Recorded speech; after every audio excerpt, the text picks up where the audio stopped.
Place your bet. Spain, kasama ko si Fish. At sa mga players natin dyan na hindi nakahabol, eto na yung time nyo. Mabilis ang ating betting time, kaya naman ihabol na yan ni Maxbet nyo na kagad para max win. Hindi na matatamasa sa next round. Yes, habol-habol na guys, no? Para naman makuha nyo agad ang pagkapanalo na inyong inaasam. At ito na nga, another match na naman nga magsisimula. Mamaya na natin send yan, no?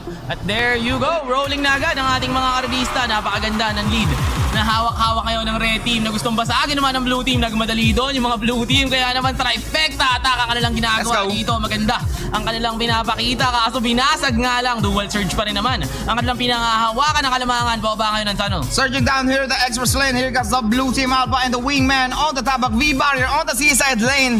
Take a look at that blue team first to clock in on that goal gate. And who's gonna be? It's gonna be the blue team securing the There 5th you go. position inside that finish line. And on the 10th spot, red team. Top 3 combination is blue, blue, red. Top 5, 3 blues, 2 reds. Majority winning team is the blue team. Congratulations! Congratulations to all the winners and Biagio winnings. Enjoy!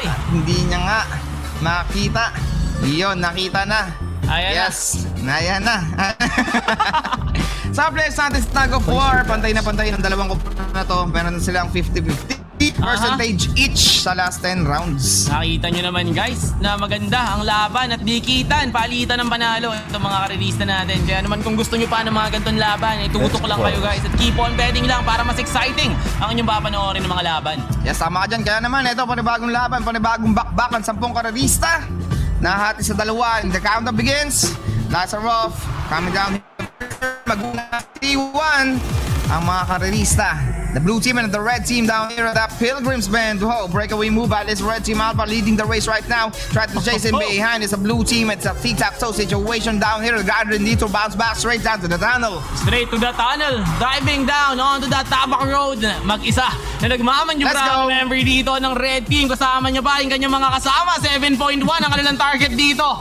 7.1 nga ang kanilang nakuha dahil na-secure nila ang first hanggang third position. Red team ang kumuha ng majority winnings. Dinamay pa nila pati yung 5th position na yun. And that's the rest of the Monaco gang. Winning combination sa ating top 3 guys.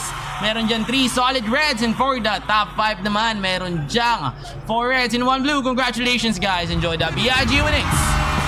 Enjoy Biagio winnings. Yes, red team. Mainit na mainit kinuha ang pagkapanalo dito. Kaya nahatak na naman nila ang 10%. Nasa kanila na ang kalamangan sa Tag of War sa data statistic. Nasa kanila na ang 60% winning percentage. At sa blue team naman ay 40%. Maganda.